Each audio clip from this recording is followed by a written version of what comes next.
Hey guys, welcome to the channel. I'm Matt Holbrook, and this is where we'll talk about everything photo, video, visual creativity, and everything that happens behind the camera. And if you're into video production, photography, live streaming, or just improving your craft, you're going to feel right at home here. So I get asked all the time, what camera do I use for my video work? And so today we're going to talk about what I use on the daily, and that is the Sony FX30. And I'll dive into whether I think it's still a smart buy for videographers heading into 2026.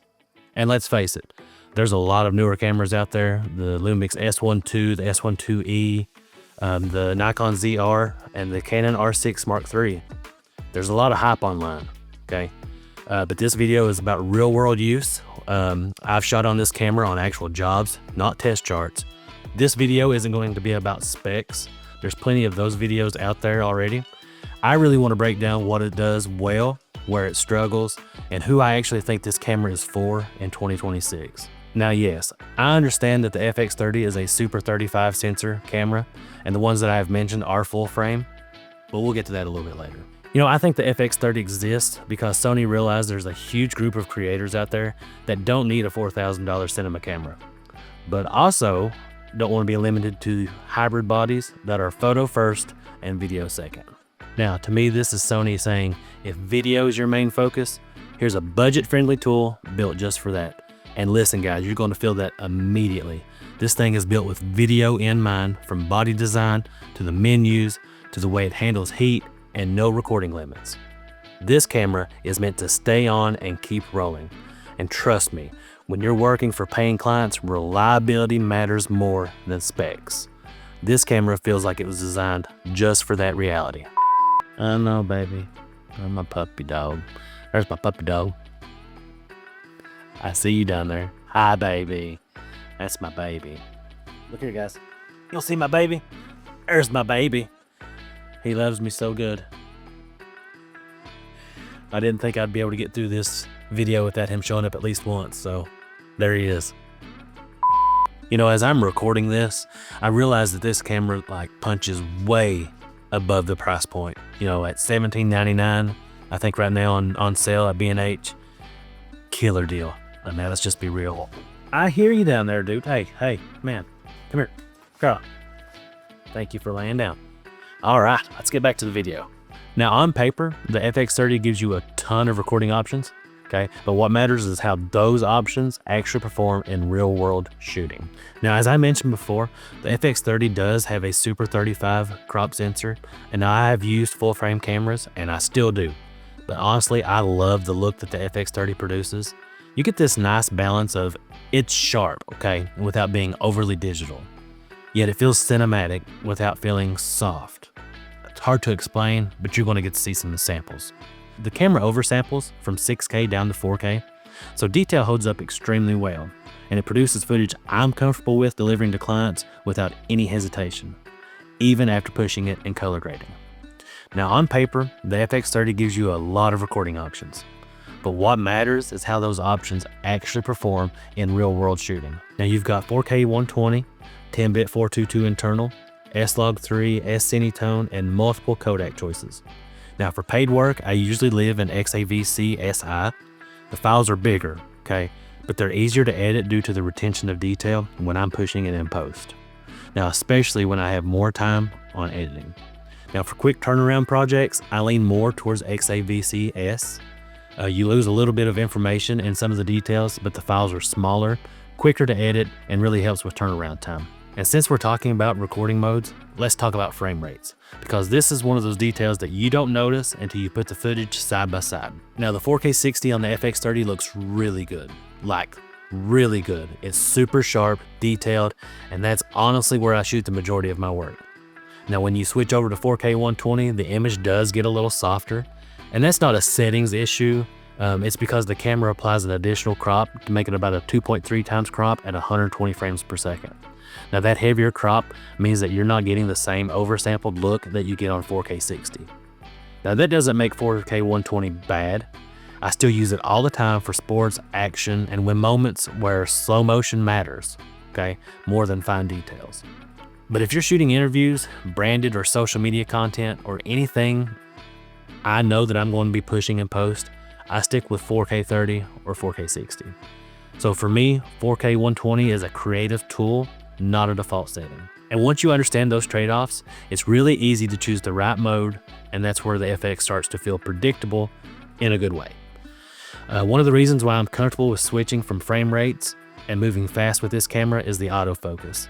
And on the FX30, it just works, okay? It's got face detection, IAF, subject tracking, and listen, I trust this camera enough to move quickly and react without second guessing whether my subject is in focus. That kind of confidence is huge.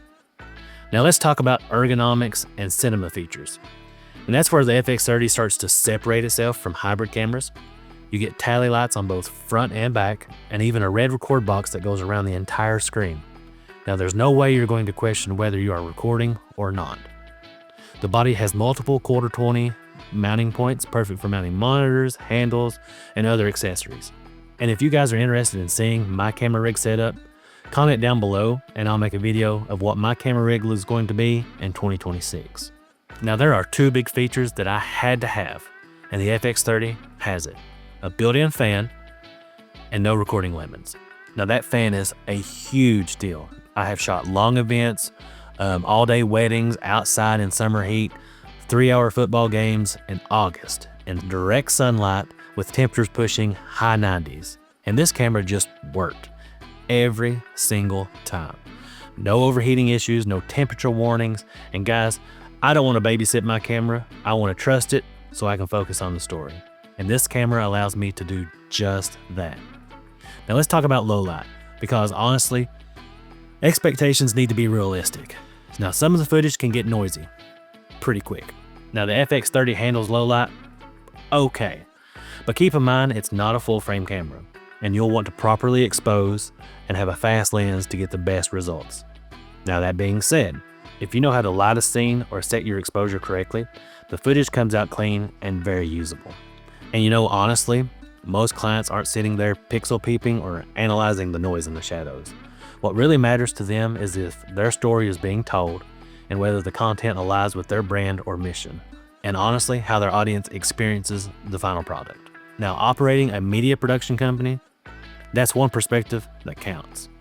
Getting footage that works and communicates, not just footage that looks perfect under a microscope. Now, who would I not recommend this camera for? And this is a big caveat, especially for beginners. I would not recommend the FX30 to someone just getting started.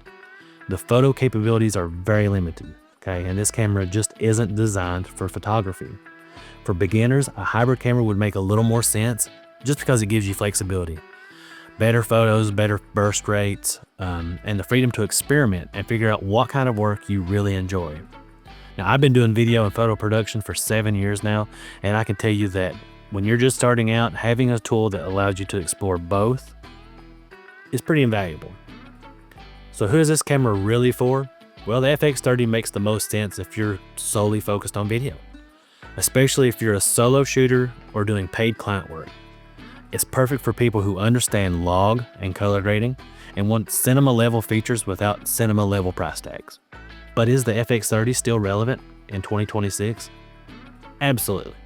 It's got amazing color, reliable autofocus, and this camera isn't chasing trends, okay? It's built to work and it's built to last.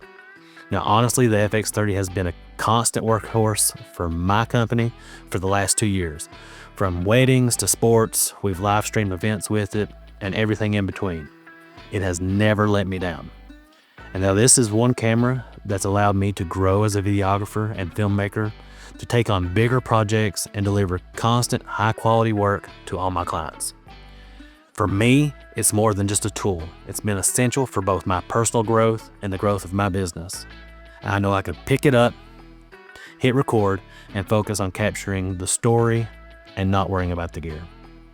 That's the kind of reliability and versatility that I need, that really keeps me coming back to the FX30, even as new cameras hit the market. So there you have it. The FX30 is not the newest, the flashiest camera on the block, but it's a workhorse. It's reliable, versatile, and built for people who are serious about video.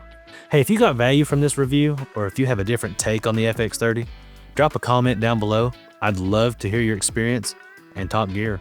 And don't forget to hit the subscribe button if you want more real-world reviews, behind-the-scene insights, and tips for leveling up your craft. And as always, stay focused. I'll see you in the next one. At least my teeth are white today.